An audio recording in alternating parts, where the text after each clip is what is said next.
Hi friends, SRCT education में आपका स्वागत है। दोस्तों, आपके लिए आज एक वीडियो लेकर आए। जैसे कि आप लोगों ने बहुत ढेर सारा कमेंट किया था, उसी कमेंट पर आज आपके लिए वीडियो बना रहे हैं। आशा है वीडियो ज़रूर पसंद आएगी आपकी। जो भी क्वेरीज रही हैं उसको भी मैंने मैक्सिमम रिप्लाईज़ में रिप्लाई करने की कोशिश किया है, लेकिन कुछ रिप्लाईज़ में हम रिप्लाई भी नहीं कर पाएंगे हो सकता है। लेकिन मैक्सिमम में यही बातें थी कि सर UPSRLM की जो वैकेंसी है वो कब आ रही है। जैसा कि पहले बताया गया था साइंस के द्वारा और UPSRLM के द्वारा, तो उसमें यही कहा गया था कि जून के लास्ट तक या जुलाई के फर्स्ट वीक में वैकेंसी आ जाएगी। लेकिन चूँकि एक चीज़ और सरकार की तरफ से कही गई थी कि जो 100 दिन की कार्य योजना थी, 100 दिन की कार्य योजना, कुछ लोगों ने कहा था सर अब तो 100 दिन पूरे हो गए। 100 दिन पूरे हो गए, लेकिन 100 दिन की कार्य योजना अभी भी लागू है। जैसे आप लोगों ने अभी 2-4 दिन पहले ही पढ़ा होगा कि 1-2 दिन के अंदर जो है माननीय मुख्यमंत्री जी 100 दिन की कार्य योजना का परीक्षण करने वाले हैं, उस पर एक रिपोर्ट प्रस्तुत करने वाले हैं कि 100 दिन में हुआ क्या क्या। अब सबसे बड़ी बात यह है कि 100 दिन की कार्य योजना में जितने भी कार्य दिए गए थे सरकार के द्वारा डिपार्टमेंट्स को, क्या वे पूरे हो गए कि नहीं हो गए, अगर नहीं हुए तो क्यों नहीं हुए, क्या समस्या रही, ये पूरा एक रिपोर्ट कार्ड सरकार मांग रही है। यानी उस पर सरकार अब जो है उसको देखेंगे, उसके बाद 100 दिन की कार्य योजना पूरी मानी जाएगी।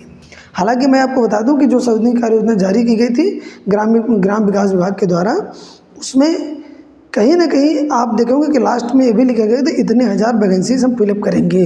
100 दिन की कार्य योजना में भी कहा गया था, लेकिन सरकार ने उसको जो है शायद अमल नहीं किया या कुछ भी जो भी बातें रही हुई। अभी लखनऊ में हुई एक मीटिंग के अनुसार ये कहा जा रहा है कि वैकेंसी अभी इसलिए नहीं निकाली जा रही है कि जो पहले ये पूरा मैकेनिज़्म है, जो काम है, जो फैला हुआ काम है, इसको पहले समेट लिया जाए, उसके बाद फिर वैकेंसी कराई जाए। क्योंकि आप जानते हैं ब्लॉक पर एक सीनियर ब्लॉक मिशन प्रबंधक, जिले पर एक सीनियर जिला मिशन प्रबंधक की नियुक्ति की जाने की बात है। क्लस्टर कोऑर्डिनेटर तो क्लस्टर वाइज नियुक्त होंगे ही होंगे, लेकिन एक ब्लॉक पर एक सीनियर BMM और एक DMM सीनियर जिले पर नियुक्त करने की बात कही गई है।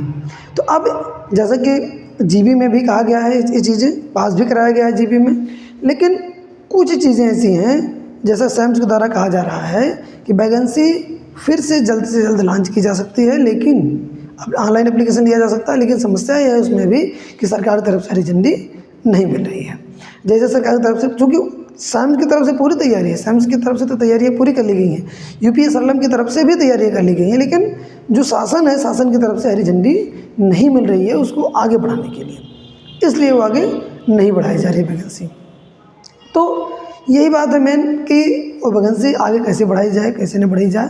जैसे ही SAIMS के द्वारा वैकेंसी निकाली जाती है, ऑनलाइन की जाती है, ऑनलाइन के लिए आपको हम या कोई ठोस अपडेट मिलता है तो आपको हम ज़रूर पहुँचाएँगे, आप तक जल्द से जल्द पहुँचाएँगे और एक कन्फर्मेशन के साथ पहुँचाएँगे कि आप उस पर कन्फर्म हो पाएंगे कि कब तक वैकेंसी आ जाएगी, कैसे ऑनलाइन होगी, क्या रिक्वायरमेंट होगी, क्या एक्सपीरियंस होगी, ये सब चीज़ें।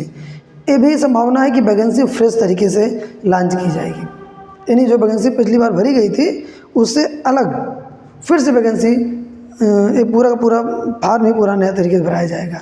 कुछ लोगों ने पूछा था सर एक्सपीरियंस वगैरह, तो आपको बता दें क्लस्टर कोऑर्डिनेटर में बहुत ज़्यादा एक्सपीरियंस की ज़रूरत नहीं है, लेकिन हाँ सीनियर BMM के लिए एक्सपीरियंस की ज़रूरत है। यानी सामाजिक कार्यों में जिस पोस्ट के लिए आप अप्लाई कर रहे हैं, जिस थीम के लिए अप्लाई कर रहे हैं, कहीं ना कहीं उसमें कम से कम 3 साल का एक्सपीरियंस आपको होना ही चाहिए, और DMM के लिए 5 साल का। तो इस तरीके से अगर आपके पास एक्सपीरियंस है तो आप इसके लिए एलिजिबल हैं, और एक्सपीरियंस नहीं है तो कोई जो है तो उसके लिए एलिजिबल नहीं है। CC के लिए आप डाल सकते हैं, उसमें केवल ग्रेजुएशन तक वो बहुत है, उतने बार आपका काम हो जाएगा। तो इस तरीके से वैकेंसी जो है आने वाली है, जो आएगी तो उसमें हम आपको अपडेट लेकर आएंगे, इसी आशा के साथ कि जैसा कि आप लोगों ने आपका प्यार रहा अभी तक वैकेंसी वगैरह पर, तो प्यार आगे बरकरार रहेगा, ये हमें पूरी आशा है। धन्यवाद।